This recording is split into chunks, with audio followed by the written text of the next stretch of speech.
बिस्मिल्लाहिर्रहमानिर्रहीम। अस्सलाम वालेकुम वरहमतुल्लाहि वबरकातुह। अज मैं एक अपना नवा गिनास चैप्टर शुरू करना पाया। अजकल पाकिस्तान चलना पाया ड्रामा अर्तगल गाजी। ये बड़ी चंगी गल है कि पाकिस्तान चलना पाया। बाकी तो दुनिया यानी कि काफ़ी टाइम पहला नहीं तकड़े पे, लेकिन हूँ अल्लाह ने फसले नाल भी पाकिस्तान रोज़िया में होने काम शुरू होया भी ड्रामा तक आना शुरू किया ने अर्तगल गाजी। ये जेड़ा पुरानी तारीख है, तकरीबन अस तुम आख सकते हो 13वीं सदी की तारीख है। 13वीं सदी च काम शुरू होया सी। जिस टाइम भाई उस दौर ज़्यादातर मंगोल ततारी ये हर पैसे मुसलमानों के काबज सुन, हर पैसा ये छाए सुन। बस जिस राज्य ने क्या चढ़ना सी उसकी मारी गए बस मार गए। इस अगे कच कहते इस तरह एक कबीला सी के नास सेंट्रल एशिया को तकरीबन एक कबीला सी, उसका नाम सी कि नास काई। उसने जरा सरबराह सी उसका नाम सलमान शाह नाम सी उसका। वो उसको हिजरत करके क्या चले गए। उसने 4 बच्चे सुन सलमान शाह ने जड़ा ड्रामा बने अर्तगल गाजी।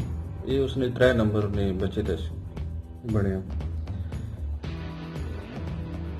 जिस टाइम इस तरह के नास वाला साहब तो इन्होंने फौत हो गए पहले ही।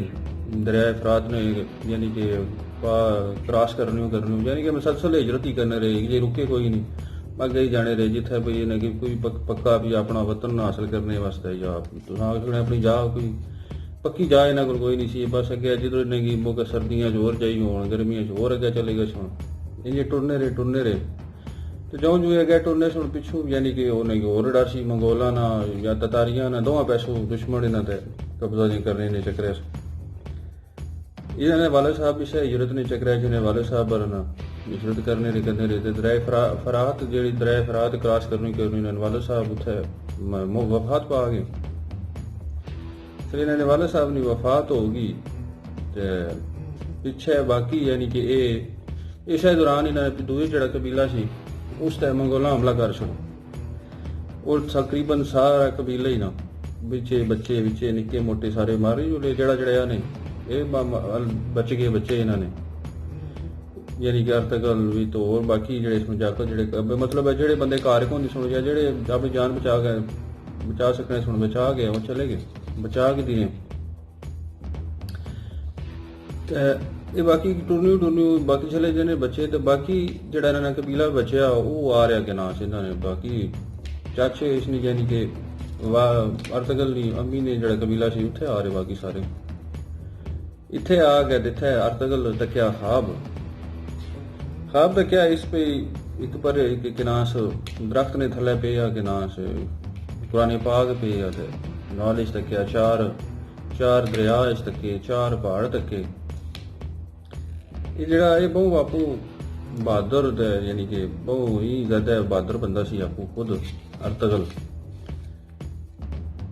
इस इथू यानी कि कोशिश की ने आख्या अपने कबीले ने गल की भी अस इतने ना रह सकने, असें कि अपना मुल्क असा अगे असें होर इज्जत करनी पैसी, असें होर अगे जाना पैसी। लेकिन कबीले ने बस रौला गोला होया इन्होंने आपस इन्हें 2 यानी किसी नाल एक भरा टुर पिया तो बाकी 2 भरा पिछा रह गए। 9 जने चले गए अगे तो चलो ना पे चलो जिसले अपने कबीले यानी कि पहुंचे तकरीबन अनकारा ने अगे पिछे इतने कुरे पहुंचे तो इतने अगे इन्हें तक भाई ड्राइव तकरीबन इन्हें इतने तक भी इतने जंग होनी पी जंग भी होनी पी है। इतने एक जंग जो होने सुन पे 2 एक पैसे ततारी सुन तो दूए पैसे है कि नास अलाउद्दीन जरा सी मुसलमान बादशाह सी वो जंग होनी पी जी। इन्हों को बहुत थोड़े बंदे सुन तकरीबन कोई 400 बाणा कोई कितने बाणा, लेकिन थोड़े जे बंदे सुन इन्हें अलाउद्दीन की मदद की इसनी फौज जड़े भी इसने को बंदे सुन तो बड़ी बहादरी नाल इन्हें मुजाहरा किया तो इन्हें उठा ना ततारियां की नसाने कामयाब हो गए।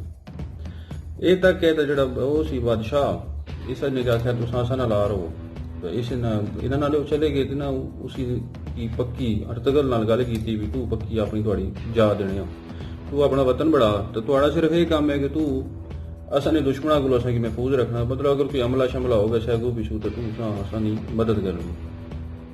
अर्तगल चला गया। अर्तगल बादशाह अपने यानी कि अपना कबीले ने सरदार बन गया। अगू अर्तगल यानी कि बेशुमार अपनी जिंदगी फतवात करना रहा, हासिल करना रहा। अरतगल की शादी हुई, अरतगल के 3 बच्चे हो गए।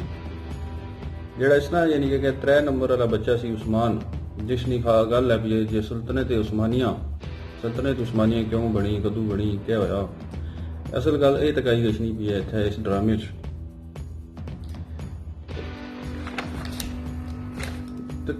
वो आस्ता आस्ता यानी कि जो उसने अरतगल कर सकना सी उस कीता, बाद वफात पा गया। काफ़ी सारे एरिए उसने अपने यानी कि फतह किए अपनी तलवार के जोर से।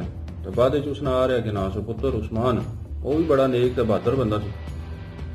उस भी अगर कोशिश की यानी कि लगातार मेहनत करना रहा अपनी यानी कि यादगारी जो लिया, जंगा लड़ लड़ के तकरीबन 3 बरियाज़मां तक वो पहुँच गया। 3 बरियाज़मां तक उसका कब्जा हो गया। यानी कि तकरीबन बाद जिसले पहली जंग अजीम हुई है तो जिसले उन्होंने मायदा होया तो तकरीबन 40 मुल्क जड़े उन्होंने को आज़ाद उस यानी यानी कि सल्तनत उस्मानिया चो निकलते, जिन्हें जो सऊदिया भी है, जिन्हें जो इराक भी है, यानी कि तो नेड़े नेड़े जितने इस्लामी मुल्क तकरीबन सारे 40 मुल्क उतों निकलते। पहली जंग अजीम तो पहला जिसले भी सल्तनत उस्मानिया सी उस टाइम इन्हों कोल सी सारा यानी कि आजाद इन्हों कोल सी, हज उमरे ना सारा निज़ाम कंट्रोल इन्हों कोल सी। भी अज भी अगर खाना काबा या मस्जिद नबवी अगर कोई तमीर इजाफा हो रहा, जो भी होना पिया, जो पुरानी अगर कोई चीज़ उठू भाई शहीद की गई नहीं है, वो सारे तकरीबन तुर्की अपने कोल आने के रखना पिया। यानी कि इस उम्मीद है कि अगर अल्लाह ताला इन्हें की दोबारा मौका दिया तो फिर दोबारा मुसलमानों की खिदमत करने, यानी कि पुराने दौर ने अपने पुराने दौर ने उम्मीदगार कोई असा फिर अपने पुराने दौर च गया इंशाअल्लाह।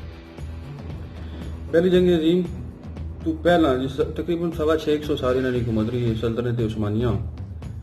तो इन्होंने सवाल तो होया भी बाद जा रहे जी फिर अपना वो आ गए मुसलमानों की आदत तो जी जी मुसलमान असा अल्लाह ने फजले नाल होना कि कोई चंगा काम कोई नहीं, चोरी फरियाड बकार ये वो अयाशी, तो आपस में लड़ के ना तबाही ला के दी इतनी देरी चाह रहे के ना सो पहली जंग अजीम शुरू हो गई। पहली जंग अजीम ही दुनिया 2 हिस्सों च हो गई। एक पैसा हो गया कि ना सो इंग्लैंड, अमेरिका, इटली और बेशुमार मुल्क, तो दूए पैसा हो गया तुर्की, जर्मनी। तो इस तरह निके निके मुल्क जेड़े सुनो वो होए तो दुनिया 2 हिस्से डिवाइड हो गई। पहले तकरीबन 3 साल तक तो तकरीबन इन्होंने कम ठीक रहा, यानी कि अपने यानी कि इलाके जेड़े इन्हों को कब्जे किए गए जितने रहे, लेकिन अगे जो इन्हों के हालात माड़े पे यानी कि माशी तौर पर तो ये खत्म होना गया काम इन्होंने। तो उठू ही दुई यानी कि यूरोप वगैरह ने जितने मुल्क सुने सारे इन्हों के काबज होने गए तो सल्तनत उस्मानिया त्रोड़ हो गया। उत्थे तकरीबन 1923 यानी कि जंग ने कोई थोड़े जे अरसे ही ना हो गया इन्होंने मायदा होया।